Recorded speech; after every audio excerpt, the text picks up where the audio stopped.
Hola, sean ustedes bienvenidos a este canal en el que se difunde la cultura jurídica y se analizan los asuntos legales, constitucionales e internacionales más importantes de México y del mundo. Mi nombre es Isaac de Paz González y hoy quiero que me acompañen a hacer una revisión jurídica e histórica sobre el caso Ayotzinapa.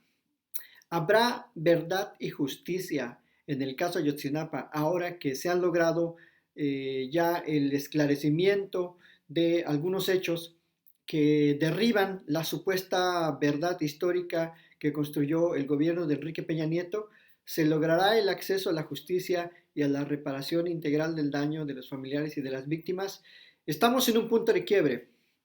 Ayotzinapa fue para Peña Nieto un gran problema que lo llevó al límite de la construcción de una mentira histórica, de la evasión posiblemente de la justicia de muchas personas y sobre todo demostró la calidad autoritaria de su régimen. Pero, ¿qué ha pasado en estos últimos días y por qué es importante reflexionar sobre Ayotzinapa? Bueno, voy a hacer una breve referencia histórica al tema de Ayotzinapa para saber si de verdad podremos encontrar verdad y justicia, valga la redundancia. Ok, bueno, el punto de partida es aquel escenario del 2014 en el que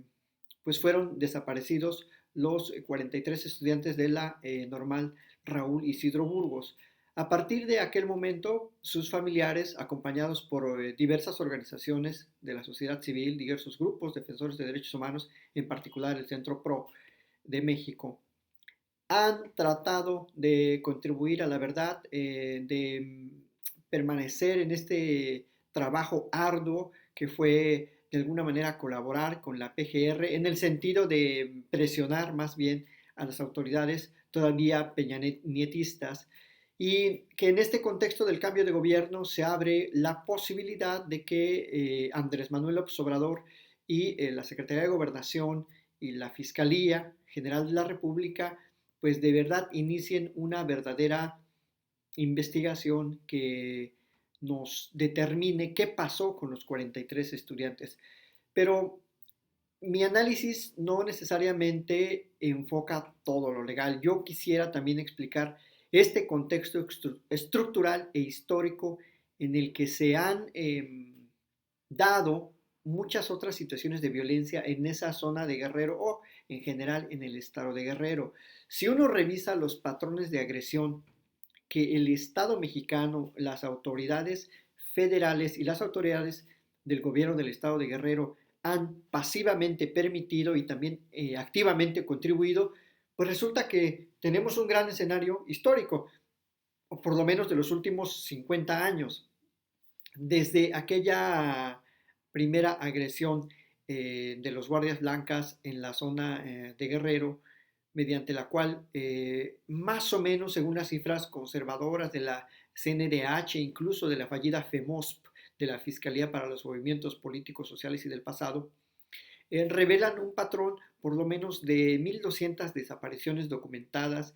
y de 500 y algo en las que le atribuyen la participación directa al ejército. Es decir, el caso de Ayotzinapa debe inscribirse dentro de ese patrón histórico de agresiones a campesinos, a estudiantes, a líderes sociales, a indígenas y a mujeres sobre todo. Esto es demostrable, desde luego, no estoy haciendo un análisis sociopolítico, esto está y ha sido materia de evidencia, de pruebas, de confesiones, de grabaciones, de documentales en tribunales, tanto nacionales como internacionales. Para muestra basta este botón. Tenemos el caso Rosendo Radilla Pacheco, ya resuelto por la Corte Interamericana, en el que los hechos de diciembre de 1974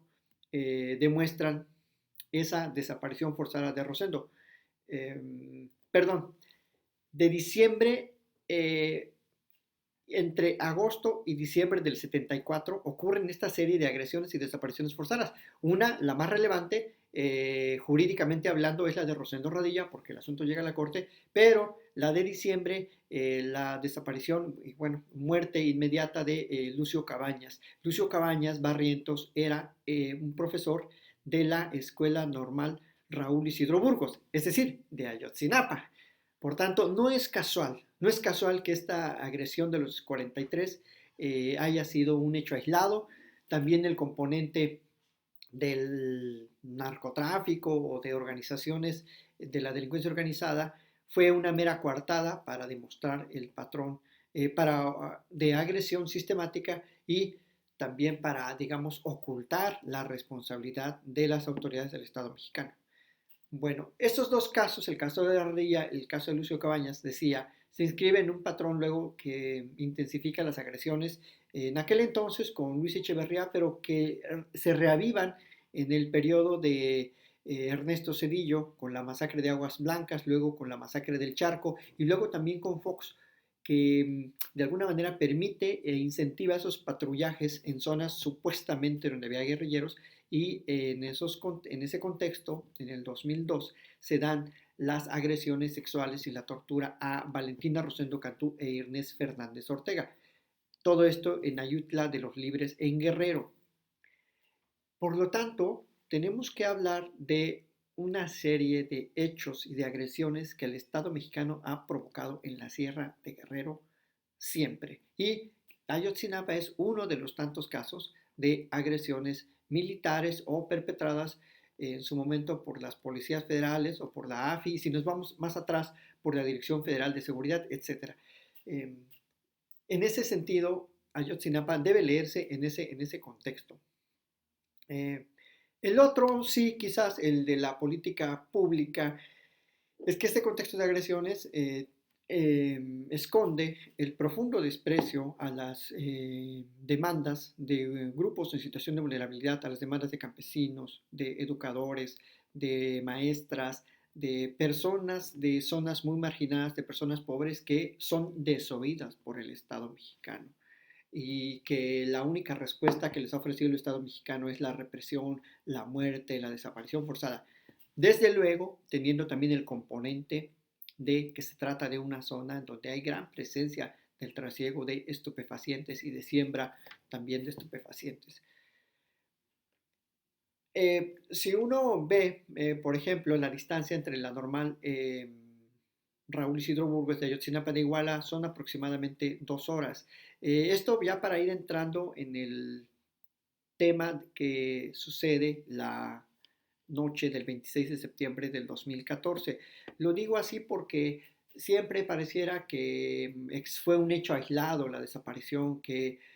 fue una situación extraordinaria de que un grupo de la delincuencia se topó con otro y que aparentemente los estudiantes pertenecían, por lo menos esa fue la versión oficial de querer señalar a los estudiantes como pertenecientes a un bando u a otro. Y en ese contexto se quiso inscribir la desaparición como si fuera un asunto de ladrones versus ladrones. Y esto es relevante porque se olvida que existe el C4 que detectó cómo desde al mediodía aproximadamente los estudiantes normalistas se iban aproximando hacia Iguala desde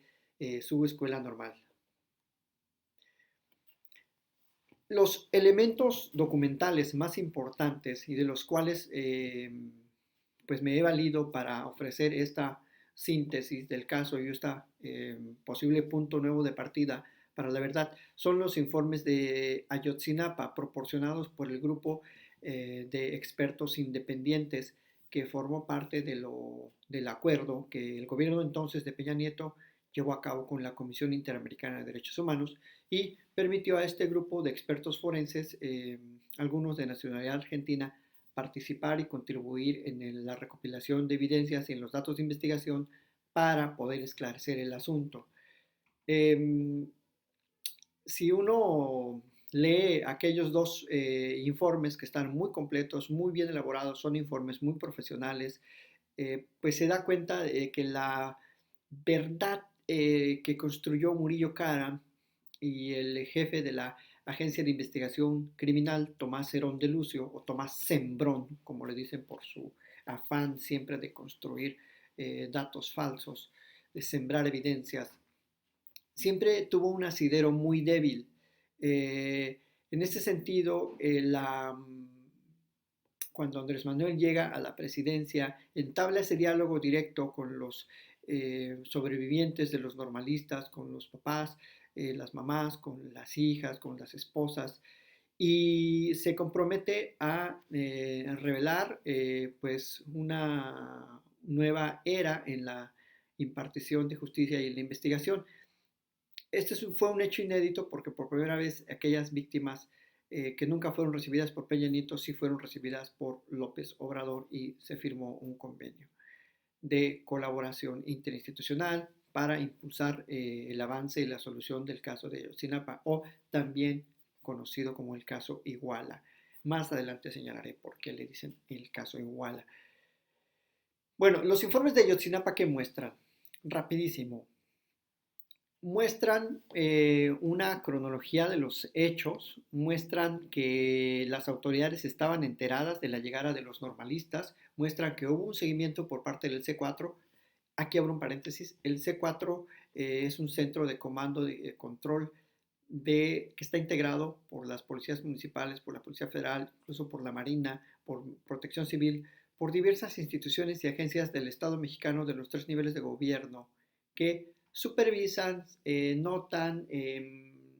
responden e intervienen en cualquier tipo de hechos, ya sea un hecho delictivo, pudiera ser también un hecho notorio de seguridad pública, una protesta social, un hecho fortuito de un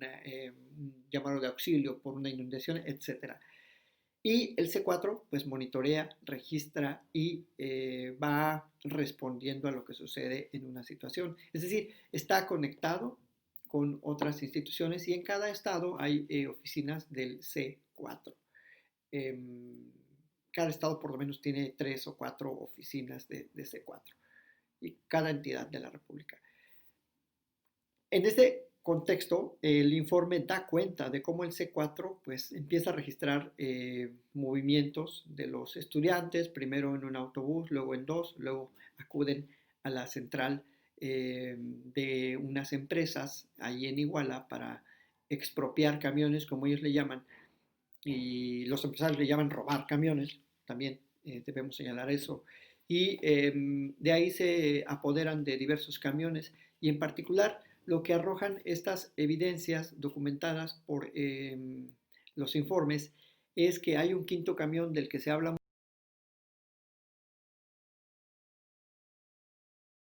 muy poco durante la investigación y del que se sospecha hubo pues ocultamiento de los datos y esa situación esconde posiblemente una línea de investigación que era el trasiego de drogas, el uso de esos camiones para contrabandear heroína desde Guerrero hasta Chicago. Eso fue muy importante porque en la detención y el registro de ese camión, por lo menos tuvieron conocimiento policías federales y algunos miembros del ejército que esa noche también estuvieron ahí de alguna manera actuando, estuvieron cerca de los hechos, estuvieron cerca de las patrullas, estuvieron presentes, se dieron cuenta e incluso registraron movimientos y posiblemente detenciones. Eso no se puede saber porque en aquel momento el ejército nunca reveló información. El famoso 27 batallón que tiene Serena Iguala, pues se negó a revelar la información que tenía a la mano. Los hechos del 26 de septiembre del 2014 pues muestra un ataque coordinado, un ataque sistemático que se intensificó a partir de las 9 de la noche, cuando los estudiantes estaban en el centro de Iguala, y que se prolonga posiblemente hasta las 5 de la mañana, y que fue un ataque coordinado. Al ser muy numeroso el grupo de estudiantes, tan solo el grupo de los desaparecidos es de 43, pero era un grupo mucho más numeroso de estudiantes que fueron agredidos. No fue un hecho aislado, es decir, fue un ataque en el que se tuvo conocimiento y que por lo menos las autoridades del Estado mexicano En este caso, las federales, el ejército y la policía, decidieron no intervenir, no proteger a los estudiantes. Esto está registrado desde luego, hay actuaciones de la Policía Estatal, hay actuaciones de la Policía Federal, de la Policía Federal Ministerial y del el 27 Batallón que tiene sede en Iguala. Por lo tanto, lo que muestran estos informes, que son de 2016, era que por lo menos había otras líneas de trabajo de investigación para saber, para conocer el paradero de los estudiantes y no necesariamente se tenían que ir por una sola hipótesis. Esto, desde luego, técnicamente tiene su explicación. La masividad del ataque, el nivel de agresión, los escenarios, los registros que hizo el C4, la coordinación, la comunicación entre los supuestos perpetradores. Y digo supuestos porque después ya no se supo si esos policías de Iguala o de Cocula realmente fueron los perpetradores de la desaparición o por lo menos de quién recibieron las órdenes de la desaparición. Les decía, hay otros hechos relevantes como el quinto autobús y la motivación del ataque, un ataque a un autobús de pasajeros que llevaba a muchachos deportistas, a miembros de un equipo de fútbol de los Avispones, y todos estos elementos, digamos que derriban la teoría de que se trató únicamente de un ataque quirúrgico en el que luego los estudiantes fueron asesinados e incinerados en un solo lugar. Eh, por lo tanto, desde aquel entonces, desde el 2016, ya había bastantes elementos fácticos, o sea, de hecho, técnicos, del levantamiento de los datos que indicaban que eran otras rutas e hipótesis las que se podían construir para saber qué pasó con el paradero de los estudiantes. Sin embargo, la PGR de Peña Nieto, de Murillo Cara, con Tomás Herón al mando, decide construir una verdad, decide hacer diligencias que ni siquiera estaban autorizadas, sin supervisión, sin control judicial, con todo el autoritarismo, llevan a cabo una diligencia en la que empiezan a sembrar la evidencia de unos restos humanos que efectivamente sí correspondían a un estudiante, pero con esa diligencia y luego con la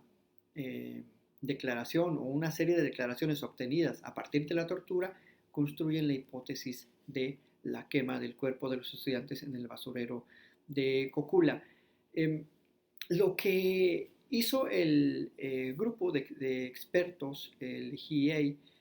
fue pues llevar a cabo un estudio de campo para decir, bueno, vamos a ver si esto pudo haber sucedido de esta manera. De acuerdo a lo que revela el avance moderno de la ciencia del fuego, pues se estableció que la zona del basurero de Cocula pues no cuenta con las condiciones para ser un lugar en el que se haya producido una ignición de tal magnitud que pudiera haber reducido a cenizas, porque eso era la verdad histórica, que se redujeron a cenizas a 43 personas ahí. De acuerdo a las distancias, al tipo de fuego, a los niveles de ignición que se tienen que alcanzar, 43 cuerpos, pues no pudieron haber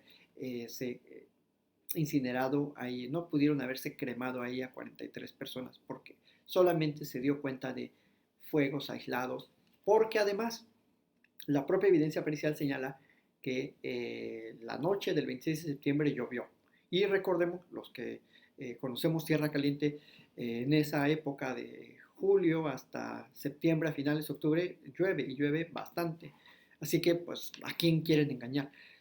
Pero obviamente había una prisa por construir una verdad histórica, había una necesidad de deformar la realidad. Eso nos recuerda incluso una frase de Sherlock Holmes que dice, es un error capital teorizar sin tener datos, porque sin darnos cuenta adaptamos la realidad a nuestra teoría en vez de construir una teoría verificable y sustentada en los hechos. Lo dice en su Escándalo en Bohemia. Así es como Tomás Herón construye esta verdad histórica, interrogatorios falsos, interrogatorios con tortura, interrogatorios inducidos, para decir, se han quemado a estos 43 estudiantes. Y esto viene a cuenta porque no solo lo hizo Tomás Herón solo. Yo creo que la investigación también debiera alcanzar como parte de la cadena de mando al entonces Procurador General de la República, Jesús Murillo Caram, porque no se puede decir que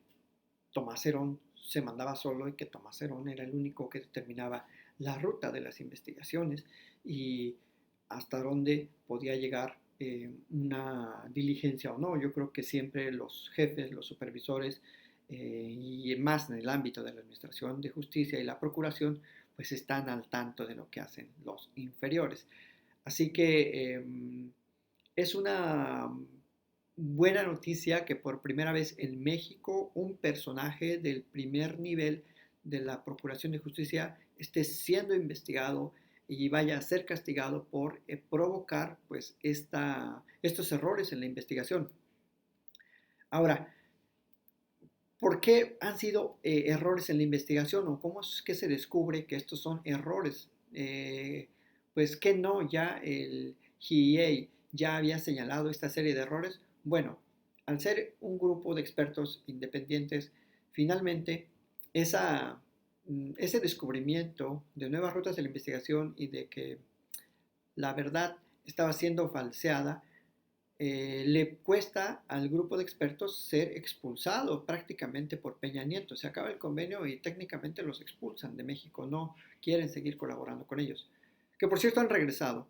últimamente han regresado y están colaborando porque los familiares les tienen mucha confianza a ese grupo. Bueno, en el amparo en revisión 203 del 2017, que llega a un tribunal colegiado en Tamaulipas, este amparo surge pues a raíz de los procesos penales que se le siguen a los supuestos perpetradores e incluso en los que participan familiares de las víctimas del autobús de los avispones. Se hace un análisis de todo el expediente que dio origen al caso Iguala, y se le llama a partir de este amparo el caso Iguala porque los hechos relevantes suceden en Iguala, por lo menos las agresiones y la última noticia del paradero de los estudiantes. Todavía no se sabe en dónde sucedió la desaparición. Se le llama el caso Iguala. Y en este amparo es en donde se da cuenta de todos los errores de la investigación, desde la demora de la puesta a disposición, las omisiones de requerir toda la información, los videos, los registros, desde los errores en los dictámenes periciales, de la imposibilidad técnica de que en el basurero de Cocula haya ocurrido la ignición para que fueran incinerados 43 cuerpos. Los errores de la diligencia en la que Tomás Herón acude al río San Juan, acude en un helicóptero llevando a un detenido y ahí hacen una faramalla de que posiblemente el detenido ahí les indica en dónde está o en dónde dejó los últimos restos, y luego llegan los buzos de la Marina y aparentemente encuentran ahí los restos y se supone que a partir de eso se le da solidez a la teoría de la desaparición y de la incineración de los cuerpos, para obviamente cerrar el caso. Este amparo,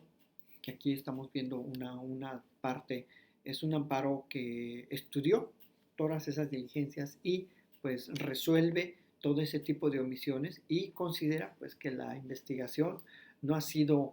inmediata, denota el cuadro manifiesto de irregularidades de la Selledo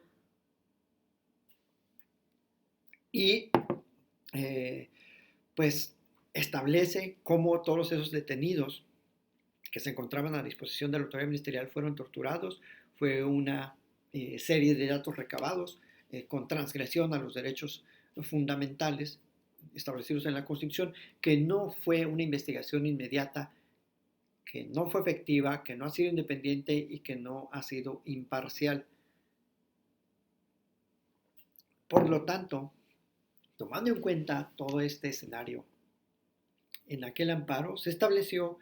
que al haber tal grado de desconfianza y al existir una violación grave de los derechos humanos, se debiera crear una investigación objetiva e imparcial a través de una comisión indagatoria especial. Esta comisión indagatoria, desde luego, es un grupo multidisciplinario también,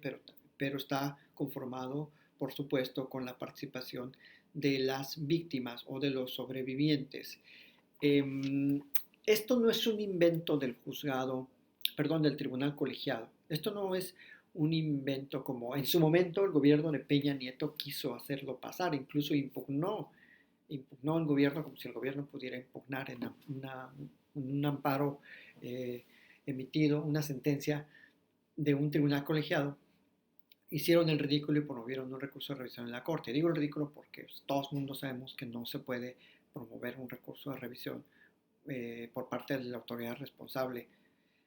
porque creo yo que no había ahí condiciones para interpretar nada de la Constitución. Sin embargo, intentaron alargar el nombramiento de la Comisión de Investigación para la Verdad y el caso Iguala y dijeron que había incluso una invasión a las competencias federales y que eso era imposible. Pero esta visión del gobierno peñanetista se inscribe también en su falta de talante jurídico internacional, en el desprecio que tienen al derecho internacional de los derechos humanos, porque las comisiones de la verdad y la justicia han sido instrumentos que ha creado la ONU precisamente para fortalecer la rendición de cuentas en sociedades en donde la población desconfía de su gobierno. No son una cosa nueva, han existido aquí en el continente americano, en Guatemala, en El Salvador, en Colombia y en África, pues no se diga, en Sierra Leona, en Timor-Leste, incluso en Asia. O sea, las comisiones de la verdad son un instrumento creado por el derecho internacional con participación de organizaciones nacionales para fomentar las buenas prácticas y el apego al marco jurídico tanto nacional como internacional en una investigación que aborda violaciones graves a los derechos humanos. En ese sentido, lo más relevante a partir de este punto cero de partida y ya con aquella sentencia de amparo, con la voluntad política del gobierno de López Obrador, pues se podría replantear un plan de investigación nuevo. Por supuesto, y aquí desde 2016 se señalaba investigar la línea del posible traslado de estupefacientes en los camiones y también de la participación de quienes estaban de alguna manera colaborando en esa línea de investigación. Así que hasta aquí termina mi análisis técnico del asunto de Ayotzinapa. Estamos en un punto cero. La investigación se contaminó desde el primer momento. No hubo voluntad política de Peña Nieto, al contrario, deja entrever todo el proceso que hubo posiblemente negligencia inducida, es decir, una negligencia que trataba de ocultar otras cosas, otro tipo de participaciones de los actores relevantes en esa noche del 26 de septiembre. Y paso ya finalmente a un comentario mediático. Si nos percatamos de la prensa escrita y los grandes medios de comunicación nacionales dominantes en aquel momento, en 2014, al unísono validaron la visión y la versión del gobierno.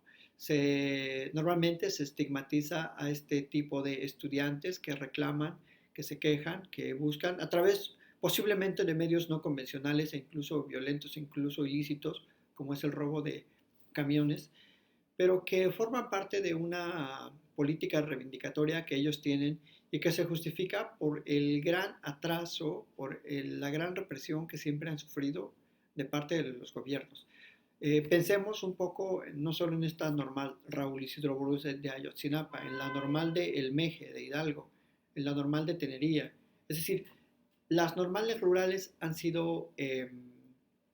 devastadas por la falta de financiamiento público, han sido estigmatizadas como focos de insurgencia social, cosa que honestamente en pleno siglo XXI tiene pues muy poca relevancia que el gobierno le tenga miedo a un grupo de estudiantes. Me parece incluso hasta trivial. Yo creo que es momento de diálogo, es momento de que la autoridad realmente tome con seriedad su papel de liderazgo político, como bien creo y considero que lo está haciendo el gobierno federal e incluso está tratando de reabrir la normal de El Meje de Hidalgo y está tratando de fortalecer la educación pública dándole voz a las normales. Eso quizás es materia de otro video y de otro análisis, pero no se hubiese llegado a este buen punto de partida de someter escrutinio a gente como Tomás Herón sin el cambio de un régimen político en México. Eso sí debemos reconocerlo sin condiciones, porque sin la llegada de López Obrador al gobierno federal, yo creo que de Ayotzinapa siguiéramos viendo ya un asunto concluido, enteramente cerrado, y que posiblemente no iba a encontrar el acceso a la justicia. No estoy diciendo que se va a encontrar, pero si vemos un poco en qué pasó con el caso Rosendo Radilla, que desapareció el señor en 1974 y hasta el año 2009 se pudo tener una sentencia condenando al Estado mexicano, pues díganme ustedes si justicia después de tanto tiempo es justicia. Por supuesto que no lo es. Entonces no podemos estar esperanzados en la Corte Interamericana como un gran y buen tribunal que es, porque el que un asunto llegue a la Corte Interamericana tarda mucho y retrasa el acceso a la justicia, no porque así lo quiera la Corte o la Comisión, simplemente porque es el tracto procesal. Es decir, debemos aprender a buscar la justicia en nuestros sistemas nacionales y Ayotzinapa puede ser un muy buen punto de partida para lograr el acceso a la justicia sin ir más allá, sin ir a tribunales internacionales, en un tiempo razonable y con una verdadera reparación integral del daño, sobre todo para que no se repita, que nunca más el Estado mexicano, sus policías, su ejército, sus policías municipales vuelvan a ser partícipes de un hecho tan ominoso. Si les gustó este video, suscríbanse, denle like. Aquí abajo les dejo la descripción del video mi ORCID, que es un registro de mis publicaciones más importantes para que le den clic, vayan al link y vean los trabajos, los proyectos en los que estoy colaborando y pues tengan gratuitamente acceso a mis obras científicas. Y finalmente les agradezco su atención y espero que pronto volver a estar aquí comentándoles los grandes asuntos jurídicos nacionales e internacionales. Muchísimas gracias por su atención y sigan pasando una excelente mañana, tarde o noche.